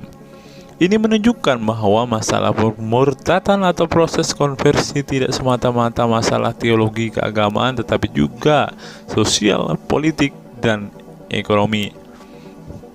Itulah yang dialami Ibnu Warok, Ali Sina, Anwar Saik, Faisal Muhammad, Syarek Malik, Samia Libini, Abul Qasem, dan masih banyak lagi. Semula mereka adalah para pemeluk Islam saleh yang kemudian memilih keluar dari agama ini setelah mereka mengalami dan menyaksikan peristiwa tragis dalam sejarah hidup mereka. Simak misalnya penuturan Ali Sina dalam Why I Live Islam, My Passage from Faith to Enlightenment. Ali Sina yang masih keturunan Ayatollah Iran ini menuturkan pengalaman getir hidupnya menyaksikan serangkaian horor di negaranya Iran. Dia mengatakan sejak Ayatollah Khomeini berhasil menggulingkan diktator Shah Reza Pahlavi pada tahun 1979, segera ia mengganti ideologi sekuler negara dengan ideologi Islami yang tunduk sepenuhnya pada otoritas Khomeini. Masih menurut Ali Sina, alih-alih ingin menegakkan kedaulatan Tuhan, dalam praktiknya yang terjadi justru penegak kedaulatan Khomeini, di mana melalui agen rahasianya yang bernama Saza Mene Ate Laat Fa Amniate Keskharar yang disingkat Sefak, dia dan para pendukungnya menghancurkan siapapun yang tidak mau tunduk pada otoritas politik keagamaannya, termasuk bekas sekutunya. Maka pada saat Imam Khomeini berkuasa, kata Sina, nyawa pun menjadi sangat murah. Ribuan orang Irak dibunuh sebagai efek perang teluk antara Iran-Irak. Ribuan pengikut Bahai Faith disiksa dengan tuduhan murtad, dan ribuan penduduk Iran yang menolak otoritas politik dan agama sang imam dipenjara. Nasib kaum perempuan lebih tragis lagi. Sebelum dibunuh, mereka diperkosa oleh tentara syariat dengan alasan sebagai imbalan pembangkangan kepada sang Ayatollah sekaligus tiket menuju surga. Oh, ngeri teman-teman, tiket menuju surga. Peristiwa tragis semasa rezim Khomeini ini membuat Ali Sina trauma dan kehilangan kepercayaan terhadap Islam sehingga ia memilih murtad. Sekarang ia mendirikan Faith Freedom Foundation untuk mengadvokasi orang-orang yang ingin meninggalkan Islam. Selain Ali Sina, pengalaman getir juga dialami oleh Abul Qasem Bangladesh, Syarek Malik Pakistan, Anwar Saik Pakistan Bertain, Nadia dari Maroko, Samia Libina dari Tunisia, Azad dari India, dan masih banyak lagi. Setelah mengalami dan menyaksikan sejumlah peristiwa tragis kekerasan agama yang dilakukan kaum muslim radikal di negara mereka, mereka kemudian hijrah ke iman yang baru. Memang tidak bisa dipungkiri di negara-negara berbasis Islam itu telah terjadi sejumlah peristiwa sadis yang dilakukan sekelompok rezim muslim militan dan kaum radikal agama demi ambisi politik kekuasaan mereka. Atas nama agama dan penegakan syariat Islam, mereka melakukan serangkaian teror dan kekerasan terhadap kelompok minoritas dan lawan-lawan politik agamanya. Penulis perempuan Mesir Bat Ye'or telah menunjukkan dengan baik sebagian dari sejarah gelap radikalisme kelompok militan konservatif terhadap kaum minoritas ini dalam buku The Decline of Eastern Christianity Under Islam From Jihad to Dhimmitud. Dalam buku ini, dia berpendapat bahwa konsep dhimmi, khususnya Kristen dan Yahudi yang secara literal mengacu pada definisi protected people, orang-orang yang dilindungi, dalam realitasnya justru menjadi kelompok yang diperas, dieksploitasi karena di samping dipaksa membayar pajak pada pemerintah, mereka tidak pernah menikmati hak-hak sipil sebagai warga negara. Di negara-negara berbasis syariat Islam, mereka memang menjadi warga negara kelas 2, kalau bukan malah tidak berkelas lagi. Wah. Tidak hanya non-muslim saja, kaum muslim yang kebetulan berseberangan dengan ideologi dan aliran keagamaan rezim penguasa, baik rezim Sunni maupun Syiah, juga mendapat perlakuan kejam dan diskriminatif. Sebagian dari kaum muslim yang dizolimi oleh rezim Islam ekstrim ini masih bertahan memeluk Islam. Tetapi sebagian lain lebih memilih kabur ke negeri lain dan emoh memeluk Islam lagi.